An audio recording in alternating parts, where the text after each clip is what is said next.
নবী সাল্লাল্লাহু আলাইহি ওয়াসাল্লামের জন্মের আগেই তার বাবা চলে যান, ইতিম মুহাম্মদ সাল্লাল্লাহু আলাইহি ওয়াসাল্লাম। তার মা আমিনা 6 বছর বয়সে ইন্তেকাল করেন। সিচুয়েশন বুঝতে পারছেন? 6 বছর একটা বাচ্চার বাবাও নাই মাও নাই। তার দাদা আব্দুল মুত্তালিব তাকে সাথে রাখেন, খুব আদর করেন, খুব মহব্বত করেন, যেখানে যান সাথে করে নিয়ে যান।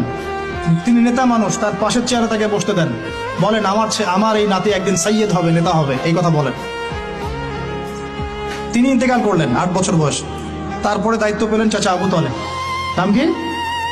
এই 8 বছর বয়স থেকে নিয়ে নবী সাল্লাল্লাহু আলাইহি ওয়াসাল্লাম নবী হয়েছেন 40 বছর বয়সে, আর মক্কায় ছিলেন 13 বছর, প্রায় 53 বছর। প্রায় 53 বছর পর্যন্ত, 8 থেকে 53 বছর পর্যন্ত এই যে লম্বা সময় চাচা আবু তালেব নবী সাল্লাল্লাহু আলাইহি ওয়াসাল্লামকে পাহাড়ের মতো প্রোটেক্ট করেছেন, পাহাড়ের মতো। পাহাড়ের পিছনে আপনি দাঁড়ালে কি বাতাস লাগবে? এভাবে তিনি প্রোটেক্ট করেছেন নবী সাল্লাল্লাহু আলাইহি ওয়াসাল্লামকে। তার সন্তানদেরকে যা খাওয়াতেন তার চেয়ে ভালোটা নবীকে খাওয়াতেন সাল্লাল্লাহু আলাইহি ওয়াসাল্লাম। স্পেশাল রান্না তৈরি করে তাকে ডেকে নিয়ে বসতেন, কারণ এতিম ছেলে, মনে কষ্ট আছে, হয়তোবা সবার সামনে বলতে পারে না, ব্যাপারটা বুঝেন না? তিনি এইভাবে ট্রিট করতেন। এমনকি নবী হওয়ার পরে আল্লাহর নবী সাল্লাল্লাহু আলাইহি ওয়াসাল্লামের বিরুদ্ধে পুরা সমাজ চলে গেল। কেউ গালি দেয়, কেউ বলে সাহের, কেউ বলে কাযযাব, কেউ বলে ফারিকুল জামা।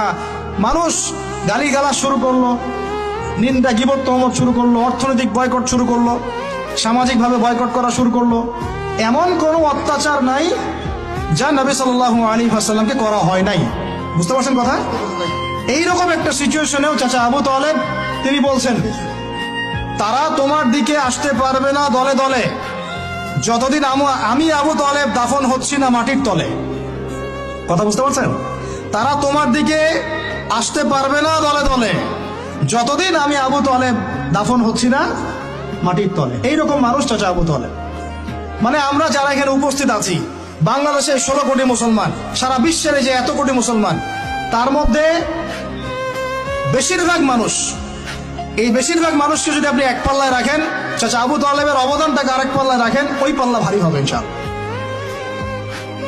কিন্তু শেষ পর্যন্ত চাচা আবু তালেব কালিমা লা ইলাহা ইল্লাল্লাহ করতে পারলেন না। কথা কি বুঝতে পারতেছেন ভাই? নবী সাল্লাল্লাহু আলাইহি ওয়াসাল্লাম বারবার বলতেছেন, চাচা খালি একটাবার কালিমা পড়েন, আমি আল্লাহর কাছে আপনার জন্য সুপারিশ করব, আমি আপনাকে জান্নাতে নিয়ে যাব, চাচা খালি একটাবার সাক্ষ্য দেন, শাহাদা দেন। হলো না।